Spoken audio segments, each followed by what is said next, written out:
तो मध्य प्रदेश में कल वोटिंग समाप्त हो चुकी है। प्रदेश की सबसे हॉट सीट दतिया से गृह मंत्री नरोत्तम मिश्रा चुनाव लड़ रहे हैं। दतिया सीट के प्रभारी यूपी सरकार के मंत्री दयाशंकर मिश्र दयालु हैं। उन्होंने एशियन न्यूज से खास बातचीत करते हुए बताया कि दतिया नरोत्तम मिश्रा की विधानसभा सीट है। पूरे मध्य प्रदेश में भाजपा की लहर दिखाई दे रही है। भाजपा बड़े अंतर से चुनाव जीतने जा रही है। देखिए यूपी सरकार के आयुष मंत्री दयाशंकर मिश्र दयालु से हमारी खास बातचीत।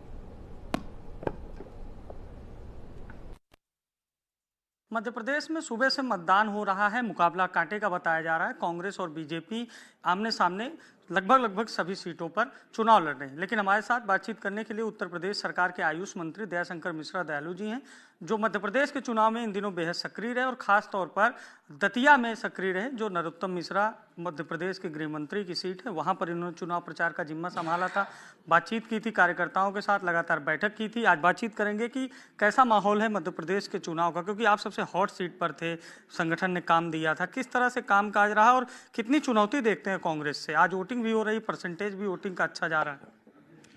देखिए, ऐतिहासिक चुनाव है। जहां तक दतिया का सवाल है, मध्य प्रदेश और दतिया में विकास के मुद्दे पर चुनाव लड़ा जा रहा है।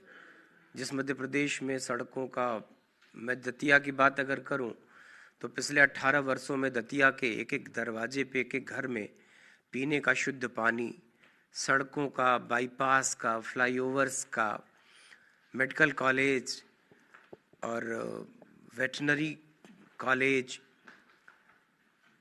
ऐतिहासिक रूप से विकास हुआ है दतिया का। क्या लगता है समाजवादी पार्टी के लड़ने से आप लोगों को फायदा हो? क्योंकि नेक टू नेक लड़ाई है और कह रहे हैं कि अगर वोटों का बिखराव होगा तो बीजेपी को फायदा होगा। देखिए, कागजी गठबंधन बना था मोदी जी को रोकने के लिए, और वो इस 5 राज्यों के चुनाव के पहले ही वो गठबंधन कहीं ना कहीं से बिखर गया।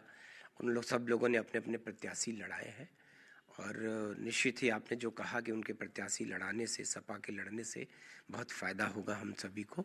और एक स्वार्थ का गठबंधन, सत्ता प्राप्ति के लिए का गठबंधन जो था वो टूट चुका है। और जिस तरीके से वो एक दूसरे के खिलाफ उन लोगों का कमेंट आता है, एक दूसरे के खिलाफ जो बयानबाजी है, वो निश्चित ही लगता है कि 24 उनके लिए बहुत कठिन है। और ये गठबंधन शायद 24 तक ही न पहुंच पाएगा, तो चुनाव लड़ना तो बड़ी दूर की। एक अंतिम सवाल है, किस तरह से देख रहे हैं, अगर फाइनल कमेंट आपसे चाहे, मध्य प्रदेश में क्या स्थिति होने वाली है और उस हॉट सीट जिस जिले में आप रहे, दतिया में, नरोत्तम मिश्रा की सीट पर क्या होने जा रहा है? देखिए, नरोत्तम मिश्रा जी का चुनाव बहुत भारी मतों से इस बार जीतेंगे। तो ये हमारे साथ उत्तर प्रदेश सरकार के आयुष मंत्री दयाशंकर मिश्र दयालु हैं, जो साफ तौर पर बताया कि चाहे दतिया हो या मध्य प्रदेश, भारतीय जनता पार्टी प्रचंड बहुमत से जीत रही है। सहयोगी आदित्य तिवारी के साथ अभिषेक शर्मा, एशियन न्यूज।